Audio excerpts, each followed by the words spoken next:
ada guna, maka tahan 2 harokat. Baik itu guna berbentuk dari nun musyaddad atau mim musyaddad, atau dari idgham bi guna, ataupun ikhfa, ataupun dari idgham mimi, ataupun dari idgham mutamathilain. Maka dengungnya itu standarkan 2 harokat. Ya, 2 harokat. Jadi agak sedikit ditahan juga. Misalkan juga iklab begitu juga. Wallahu muhitum, ya tahan.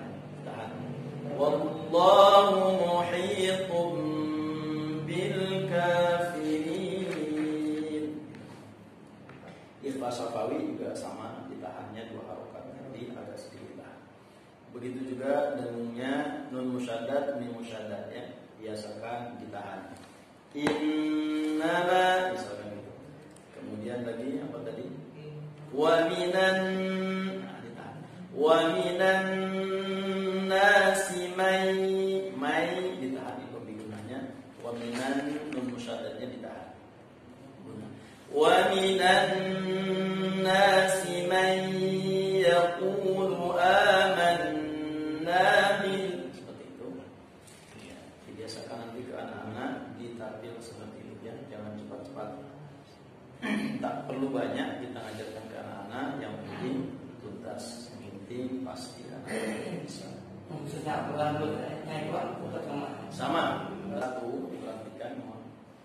Yang pertama sistemnya adalah ACBSA, cara belajar santri aktif. Guru sebagai penyimak saja. Nah, jadi guru itu penyimak saja. Jangan sampai menuntun, kecuali hanya memberikan contoh pokok pelajaran. Nah, seperti yang saya sampaikan, ya. Jadi pokok pelajaran saja yang berada di atas. Seperti ini, ya. Udah, guru itu hanya memberikan pelajaran ini saja atas. Ya. Ke bawahnya jangan sampai dituntun. Ini aja guru ngajarin. Nah, jadi ke bawahnya biar anak-anak. Kenapa? Karena ini pengulangan. Semua yang ada di sini itu pasti halaman berikutnya. Tambahan ini dan juga halaman berikutnya. Setiap sama, kesininya pun sama begitu. Jadi guru hanya menjelaskan atau mencontohkan, bagusnya hanya mencontohkan saja, tidak perlu dijelaskan. Mencontohkan kalimat atau huruf yang berada di atas sebagai materinya, materi pokok. Ke bawahnya gak usah, biarin aja anak itu membaca sendiri. Kalau dia belum lancar, berarti belum boleh dinaikkan, gitu ya. Memang harus tegas dari awal. Kalau kita tegas dari awal, maka ke atasnya nanti akan mudah. Tapi kalau dari bawahnya kita terus menuntut, maka ke atasnya pun akan terus seperti itu dan akan semakin parah. Ya, penyakitnya akan semakin parah. Nanti bisa stadium 4. Ya. Jadi pertama, sekali lagi, guru sebagai penyimak saja. Ini sama dengan metode apapun. Jadi guru hanya sebagai penyimak, jangan sampai menuntun, kecuali hanya memberikan contoh pokok pelajaran. Di pokok pelajaran yang atas itu mesti memang dicontohkan. Kalau secara klasikal itu justru bahkan kita dianjurkannya jangan mencontohkan dulu. Kalau secara klasikal justru menyerahkan ke anak-anak. Misalkan, anak-anak, ini apa hurufnya? Ada yang sudah tahu? Misalnya gitu. Ditanyakan ke anak-anak, dilemparkan ke anak-anak kalau klasikal. Ada yang sudah tahu ini huruf apa? Misalkan tahu, nah, kalau ada yang tahu biar anak-anak itu yang membaca. Gitu, mencontoh. Gak perlu kita. Tapi kalau tidak ada yang tahu, anak-anaknya baru kita contoh. Baik anak-anak, ini huruf ja. Baik, ini dibacanya ha. Ini dibacanya kho, gitu. Tapi kalau kata anak-anak, saya tahu, nah, berikan kesempatan ke anak. Nah, setelah selesai anak itu membaca dengan baik, berikan A+. Berikan semangat ke anak. Ja, ha, kho. Nah, seperti itu. Jadi sekali lagi bahwa guru hanya sebagai penyimak, jangan sampai dituntun. Karena kalau dituntun, anak itu tidak akan bisa nanti. Privat. Jadi penyimakan secara seorang demi seorang. Nah, ini saya biasanya meskipun klasikal tetap juga privat.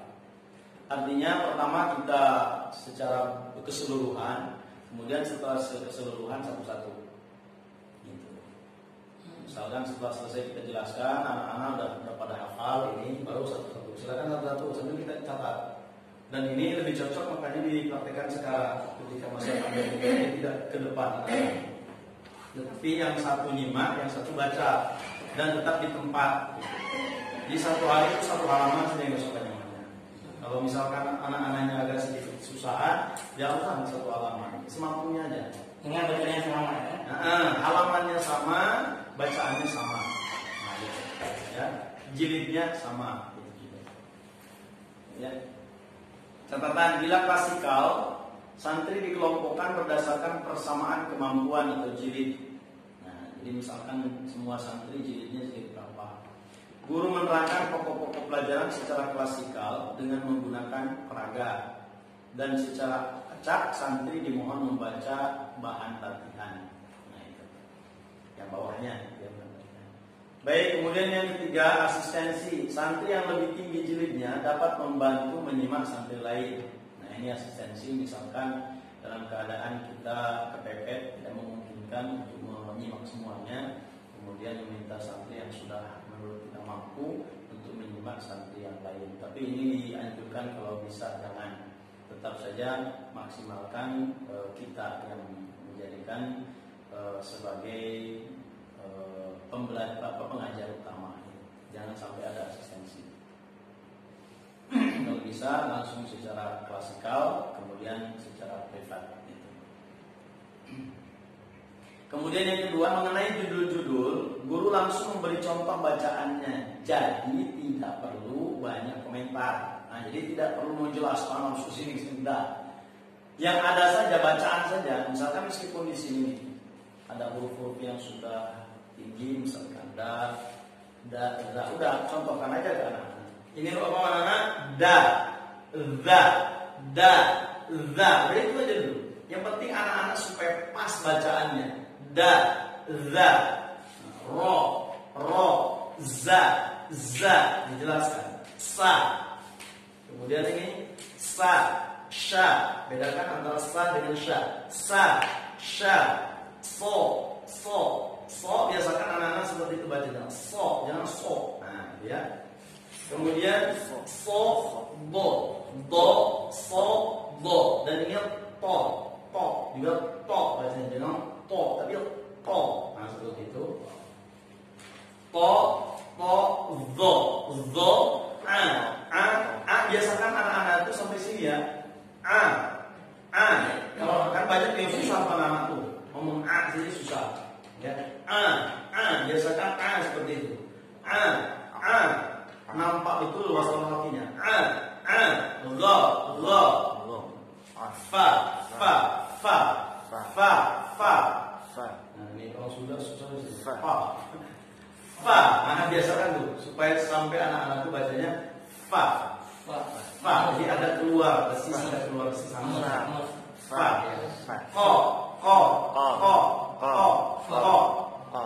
Ko itu lebih tinggi daripada ka. Ko. Ka, la. Ini sama ma gampang, na biasa, wa biasa, ha juga, ya juga gampang. Yang penting itu saja. Ko yang penting hampir sama, kadang-kadang anak tertukar. Di sininya bisa, nanti ketika disambung nggak bisa. Nah, pokoknya pastikan di kelas 1 anak-anak mengenal huruf semuanya. Ya, jadi memang endingnya di sini. Pastikan anak-anak ketika mau naik halaman, naik jilid, itu betul-betul dia ADMK ini betul-betul menguasai. Ini kalau bisa setelah selesai anak-anak diurut seperti ini kan berurutan sebenarnya. Hanya diawali kemudian dari akhir ke awal ya. Awal ke akhir kemudian akhir ke awal. Anak-anak sebenarnya gampang. Tapi kalau untuk lebih mengeceknya, untuk MK ini diacak. Tunjuk satu hurufnya pindahkan kemana gitu. Tunjukkan. Loncat-loncat. Gitu. Kalau anak tidak bisa, anak-anak baru naikkan. Kalau belum anak-anak itu pandai, jangan dilanjutkan.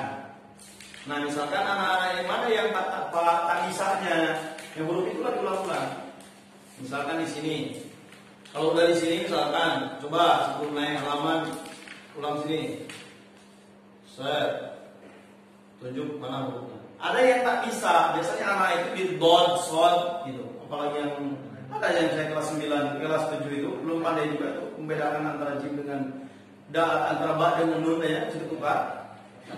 Iya, antara ba dengan nun masih itu. Iya, ta dengan ya itu masih ketukar-tukar itu. Ada yang kayak gitu. Nah, jadi yang kayak gitu kan dulu ya, ikro satunya berarti belum lancar. Otomatis mana yang huruf yang sama, misalkan anak masih belum hafal dengan ba, terus ditunjuk ba, loncat lagi mana ba lagi, lewat sini sedikit, cari lagi ba-nya, ba, nah ini dia. Terus aja huruf yang sama itu ditunjuk. Dan memang harus tegas dari awal, tegas dari awal. Kalau kita nggak tegas dari awal nanti anak kesusahan. Sehingga berarti ini yang kita tekankan ini apakah anak yang khusus TK kelas 1 atau semua kita kasihkan semua. Nah, memang kendala juga karena banyak juga yang belum ini. Makanya kan berulang lagi. Makanya saya bilang dari awalnya ketika kita pegang anak-anak itu sama atau tidak. Kalau tidak sama, berikan penilaian. Kita cari anak-anaknya mana yang sudah sama, mana yang belum. Nah, makanya diadakan 2 kelompok itu supaya yang sudah dicatat ini sudah bagus, yang ini belum. Nah, itu dipisahkan. Jadikan kelompok berbeda supaya kita lebih enak, lebih gampang mengajarnya. Jadi tidak bercabang mengajarnya itu. Itu misalkan kalau anak ini masih belum bisa ikro 1, ya sudah yang ikro 1 aja dulu. Itu. Kalau yang sudah ikro 2, bedakan kelompoknya. Ya, sesuaikan dengan kemampuannya. Ya saya pun begitu juga kelas 6 itu saya pisahkan. Yang satu anak-anak masih belum selesai ikronya, jadi saya kelompokkan semua di ikro. Meskipun ada yang 4, 5 ikronya di ikro 6, saya kumpulkan di ikro semua. Ulangi dari ikro 2 kemarin, bareng-bareng semua. Sekarang udah mau masuk ikro 4. Nah kemudian anak-anak yang sudah Al-Quran, ya sudah masukkan ke kelompok Al-Quran. Pengajarannya juga tidak ribet, ya sudah tinggal hafalan Al-Quran dengan Al-Qurannya. Paling materi 5 menit sebelum pulang, kasihkan materi. Materinya apa aja terserah kita, nggak usah tulis bilang. Anak-anak sementara nggak saya suruh nulis gitu. Ya sudah pakai ini aja dulu. Iya, bikin ya inti-inti materi aja gitu. Nggak usah ditulis dulu. Nah nanti udah selesai, mau sebulan lagi mungkin ujian baru dikasih materi secara tertulis. Gitu ya. Yang penting pokoknya baca dulu, baca lancar bang, luar biasa itu. Apalagi kalau kelas 4 sudah lancar baca Al-Quran, luar biasa. Ya, ini belum lanjut. Maka dosen kemarin ngajarin saya kelas 3 itu kita dulu bacakan baru anak tadi kalau ini gimana? Maksudnya kita nyamak awalnya aja ya, atasnya aja. Nah ini dia makanya kalau klasikal kan tadi ada baca tuh di atas CBSA itu sama dengan klasikal. Yang ini yang bawa privat rasanya bisa digabungkan. Kalau klasikal artinya kita mengajarkan ke anak materi. Saya baca semua nulis, kemudian mereka harus satu praktek. Saya baca dulu sama-sama, baca sendiri, mereka yang ikutin. Habis tadi punya kan ya. Sekarang kemarin kan saya bilang atasnya saja, materi pokok saja. Bukan semuanya. Bukan. Materi pokok saja yang atasnya. Kalau baca ini gimana saja ini? Itu juga kan kita baca semua gitu ya kan? Yang mensamaratakan bacaannya. Oke, jadi dirubah. Kalau anak-anak masih ragu, berarti masih belum lulus. Alhamdulillah. yang belum bisa, yang berarti yang belum bisa dibedakan juga kan? Iya, ditandain. Anak yang belum bisa ditandain. Anak ini huruf apa yang belum bisanya. Kalau bisa makanya di buku anak itu dilingkarin. Nah, ketika dia pulang kasih tahu, nah ini tolong dibaca di rumah, ulang-ulang dibacanya huruf ini. Atau misalkan kalau kita lebih perhatian lagi, WA-kan ke orang tuanya. Ibu, mohon maaf, anak ibu belum tahu huruf ini. Tolong di rumah ulang. Itu lebih perhatian kepada anak dan tidak boleh atau jangan diulang lagi. Jadi kalau sudah betul hurufnya sudah, tidak usah diulang lagi, lanjutkan saja. Yang keempat, bila santri keliru panjang-panjang dalam membaca huruf, maka guru harus dengan tegas memperingatkan. Sebab yang betul dengan pendek-pendek dan membacanya agar diputus-putus bila perlu ditekan. Jadi huruf ini yang di ikro 1 ini hurufnya tak boleh ada yang dipanjang-panjangkan, harus tegas. Sama juga saya belajar di Umi juga sama. Tidak boleh ada yang kho, jangan gitu. Langsung aja kho, gitu. Tegas. Ja, ha, kho, ja, ha, kho, gitu. Jadi harus tegas. Jangan ya, Ya, anak harus betul-betul diarahkan supaya tegas. Ha, a, kho. Ha, a, kho. Kalau anaknya belum bisa cepat. Yang penting diputus-putus dan tegas. Tidak boleh dipanjang-panjangkan. Karena ini ikro 1 ini mutlak pendek-pendek semua. Semua lagi macam Bismillahirrahmanirrahim. Nah, itu dibetulkan dari sekarang. Ada salah baca kepanjangan sedikit diluruskan. Bahkan supaya lebih semangat lagi, yang lain itu disuruh ikut menyimak. Kalau ada salah bilang ya astagfirullah. Tidak.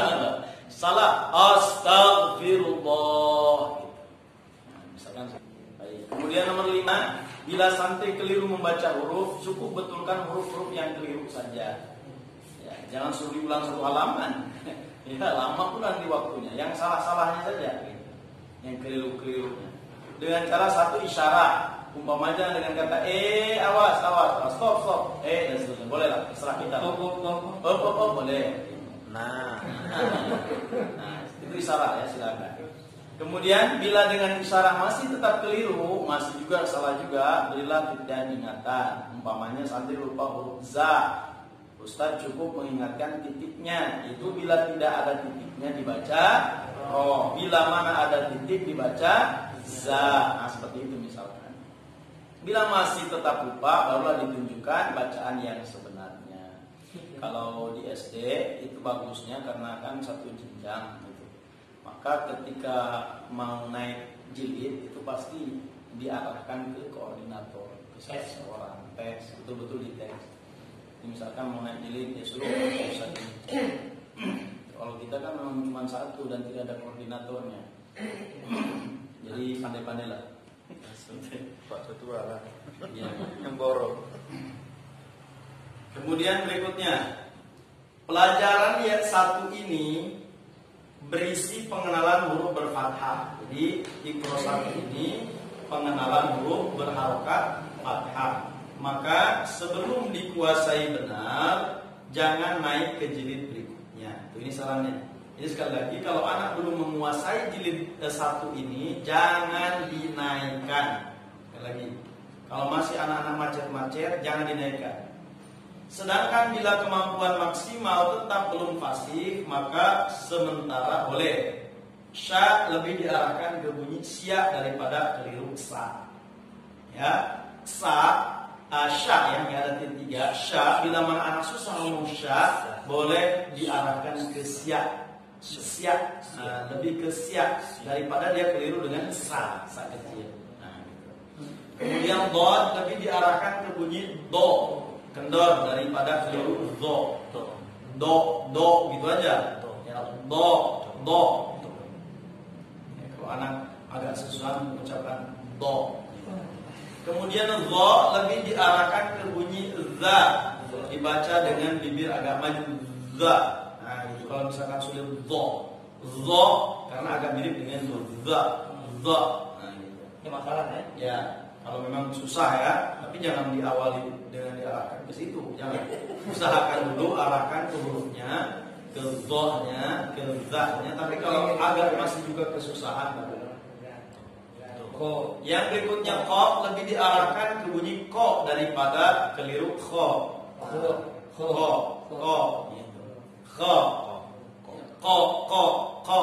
Kadang-kadang anak itu justru kho yang dibaca ko itu. Kalau ada Ustaz goin itu mirip disebut dengan kho, mana kemana? Goin? Ya. Ada satu yang mirip menyebutnya kayak suara kho. Nah, kalau goin lebih diarahkan ke go. Go aja go, G-O. Nah, daripada susah anak mengucapkan misalkan go nggak bisa malah ujungnya ke kho, maka lebih ditekankan ke go. Sambil terus diulang. Jadi bisa naik ke pelajaran 2 dengan her pada huruf-huruf tertentu. Jadi kasih tanda mana ini yang susah. Misalkan dari petunjuk yang sudah diberikan pelajaran ini, kemudian di EFTA ini anak-anak yang bisa, maka dilingkari huruf-huruf yang dia tidak tahu. Huruf apa saja. Kan bisa kadang-kadang kita kan memantau juga anak-anak, wah ini susah nih ngomong ini. Macam anak saya, sejati itu masih kesusahan di shot sama do, karena lupa. Nah, itu ditandai shot do. Bahkan tambahkan sebentar. Kalau so itu pakai akal-akalan kita aja. So, ucap so itu lupa lagi tuh. Boleh pindah ke tempat lain, ini apa deh? Baso, so ya, jadi ingat lah yang baso itu, jadi ingat nggak? Kemarin tadi malam ngajarin kayak gitu. So, katanya kan gitu. Kalau bot gitu, apa deh susah deh kamu deh? Ini apa deh? Apa begitu? Do, gitu. Ya, ingat itu. Tapi ya harus sering ulang, karena namanya juga anak. Nah, ya. Kemudian yang ketujuh, bagi santri yang betul-betul menguasai pelajaran dan sekiranya mampu berpacu dalam menyelesaikan pelajarannya, maka membacanya boleh diloncat-loncatkan, tidak harus utuh sehalaman. Jadi kalau sudah anaknya bagus nih, ini boleh diloncat-loncat. Ini dalam artian ini privat ya, privat. Kalau klasikal tetap bisa makan. Misalkan nih anak ini bagus nih bacaan, kemudian semuanya lama juga nih. Sedangkan yang lain yang masih apa? Yang masih ini bata-bata sebanyak. Apa sih waktunya kamu dia baca semua? Nah, misalkan kamu baca baris 1, udah selesai. Baris 3, gitu lebih cepat. Loncat-loncatnya. Kalau anaknya sudah bagus, gitu. Supaya nanti intinya dia juga mengikuti perkembangan kawannya, gitu. Kemudian dia sambil mengulang juga, gitu. Itu tujuannya. Jadi sehingga dia yang sudah bagus tidak merasa bosan juga, karena kalau dibaca semuanya bosan juga dia nanti. Kemudian yang ke-8, untuk EBTA sebaiknya ditentukan guru pengujinya. Nah ini dia. Ya, sebaiknya memang untuk EBTA itu ditentukan guru pengujinya. Karena kita memang hanya per kelas.